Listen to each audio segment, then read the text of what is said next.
Thank you. Following on from my other colleagues' contributions, the credit union movement, and I think we all recognise it, and I know the Minister made that point in his own introduction, the importance of the role of the credit union movement in this country, the volunteerism in it, the not-for-profit aspect of it, etc. And I've had to declare my interest because I am a credit union member. I've gone to my AGMs most years. And they probably are one of the most robust from the point of view of, even then compared to my AGM and my union, they're a very robust meeting. Everything is checked, everything is questioned, it's an open democratic event that plays a crucial role to the credit unions every year when they go to their members with their accounts, with their proposals, the dividend, etc. And it's a very, very, as I said, robust event, particularly in my job. And I know that goes right across the board in relation to credit union AGMs right across the country. And the role they play has been absolutely crucial for the €500 here to pay off for the communion, €1,000 here for a holiday, £1,500 to get some new work done in the house, etc. The small loans that played a crucial role in the community, and practically everybody is involved in this. I said 3 million in the credit union movement, and the credit union movement in my own area in South Central, on the basis of what's happening here and their concerns, called a meeting recently in Sundrive, where 10 credit unions were represented, and they represented 65,000 people in that constituency. It's a huge, huge body of people that absolutely need that contact with the credit union and their access to money, and that facilitates them. And then the recognition of the boards, etc., and the loan boards of the credit unions, of the people that they know in the community, people they deal with year in, year out. They know that Anne, who comes in every year for €1,000 for Christmas, pays it over a period of time with her little stash of money that she probably has, and then goes back again the following year to get that same amount. And there's questions now whether those people can access that money in relation to that, because the restrictions have been brought in regulating the loans to people.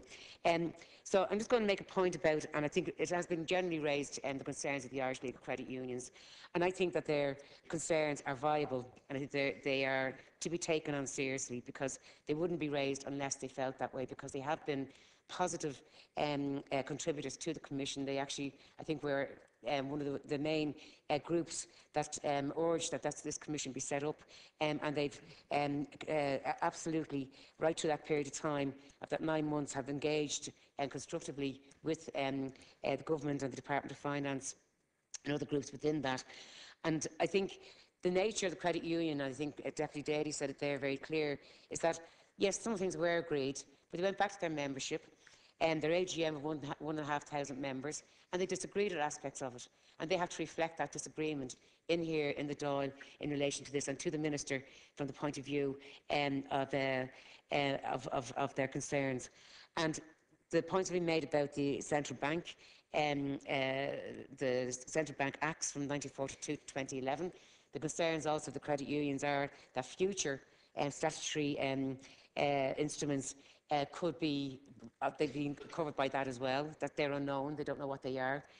So I think it is important, and we will be putting down amendments to support the Irish League of Credit Unions, that the 6 or so specific ones relating to them should be included, and if in future regulations or statutory instruments need to be brought in relation to aspects of the credit union and the credit unions, and they could be brought in at a later stage. But I think that would be a very, very important positive response by the Minister to look at that and accept that, and talk to the Irish League of Credit Unions again about it.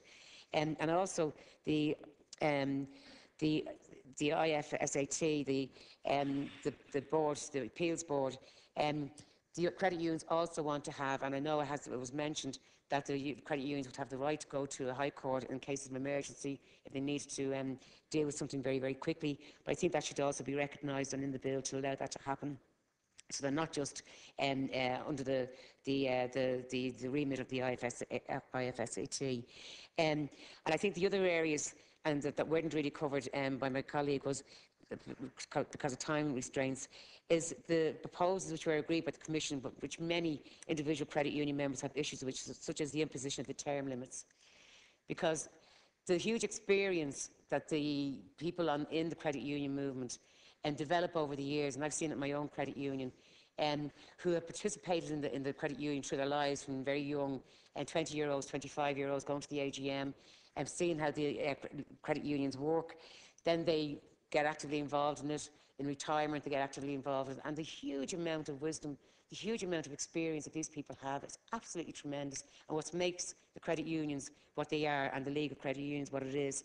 And I think that there shouldn't be an imposition. It hasn't done our credit union any harm to date.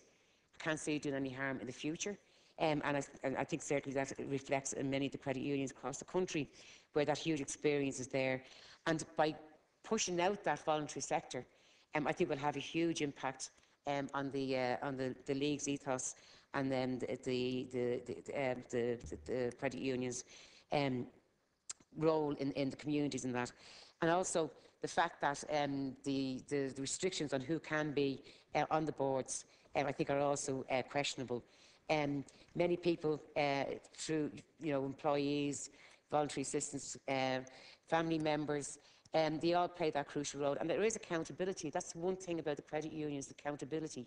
Every year, the accountability is there. They're checked rigorously by the membership from that point of view. And I think that role has played that important role over the last number of years in the lifetime of the credit unions. And I think that should be kept. And I think that we would again not that I think we will be putting amendments to reflect the League's concerns on that. So, as I said, yes, regulation. The League of Credit Unions agrees with that. Everybody agrees with it. But I think there's areas in it now that we have to sort of tweak to make sure the credit unions' ethos and volunteerism is really, really held within that movement.